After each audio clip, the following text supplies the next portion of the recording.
The Bible defines pride as an excessive and sinful focus on oneself, leading to arrogance and a disregard for God's authority.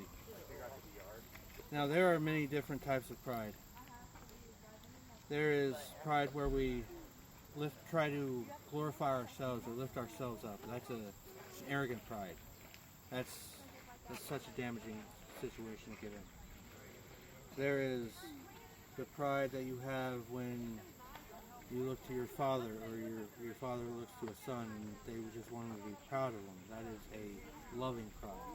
Now, there is nothing wrong with a loving pride because it's tied to the admiration of another person, the person that you look up to, that you just want to be proud of you.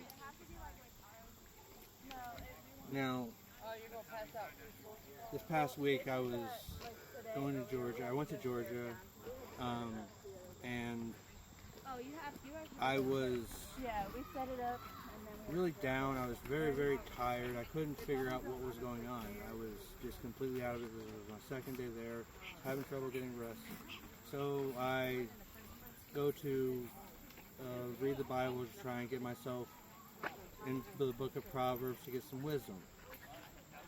And I just can't focus. I don't know what's going on. So I start scrolling through Facebook, and there's this feature on Facebook called Memories. You can see all the things that you posted from the years past to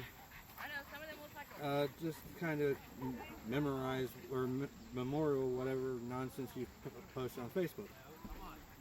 Well, I come to a post that is a letter that I wrote to everyone to tell them that my dad had died. And as I'm reading through this post, it just completely broke me. It took me out.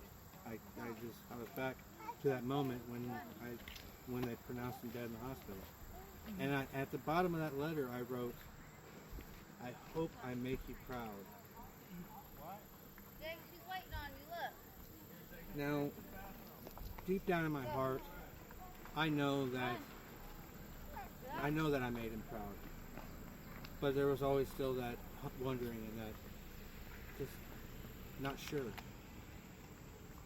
Now, my dad, he was a humble man, which in most situations is all Jesus wants from us. He wants us to be humble in our walk with him. Proverbs 16:18 says, "Pride goes before destruction, and a haughty spirit before the fall." Now, here in this verse, haughty means arrogance. It means to be arrogant, which is something we should try to avoid. This verse is a warning about this type of a dangerous pride that we need to try to separate ourselves from. In Luke 18, it goes on to talk about this verse a little bit more. Two men went up. This is the Pharisee or the parable of the Pharisee and the tax collector. Two men went up into the temple to pray, one a Pharisee and the other a tax collector. The Pharisee, standing by himself, prayed thus: "God, I thank you that I am not like other men, extortioners, unjust, adulterers, or even like this tax collector here. I fast twice a week, and I give tithes of all that I get." But the tax collector, standing far off, he would not even lift up his eyes to heaven. Instead, he just beat his chest, saying, "Lord, be merciful to me, a sinner." I tell you, this man went down to his house justified rather than the other. For everyone who exalts himself will be humbled, but the one who humbles himself will be exalted. Now, exalted in this verse means to glorify, to be lifted up. God will humble you when you're trying to exalt yourself, but when you are coming down, when you're taking yourself down, he will lift you up.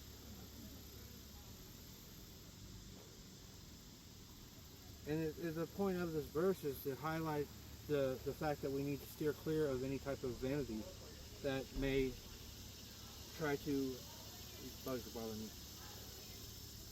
Yes. Crazy. But it's for us to remain humble. James 4:6 says, "But he gives more grace. Therefore it says, God opposes the proud, but gives grace to the humble." Again, this is talking about the rewards that we would get for being humble as opposed to being prideful, being arrogant.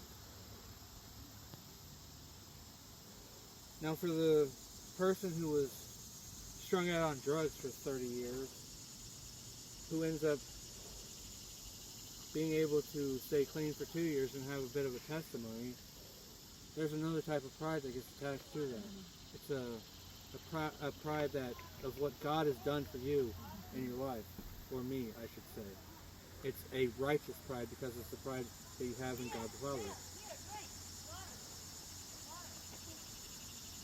Now, when we get to a pride in ourselves, we get to a dangerous place. It's damaging. It's, as it says in Proverbs, that we will go to destruction. It will lead us to destruction. Pride is the original sin. That was the whole point. That's why everything led in the garden to being what it was. Now, as I've been preparing this message, I'm forced to ask myself, am I prideful? I would like to say no. I'd like to say I live righteous and holy. That's not true. I am constantly trying to see how I can glorify myself, and that's not the way I want to live my life. But that's the point of getting Jesus Christ in your life, that you have the Holy Spirit in you. And when you can recognize that you are being prideful, it works to show you how to change it, how to step away from those things and learn to stop glorifying yourself and start glorifying God in everything that you do. Now, as we walk today, let us focus on maybe areas in our own lives that we are falling short of this, where we are falling into prideful ways, and focus on the fact of how we can let Jesus direct us to a more humble path.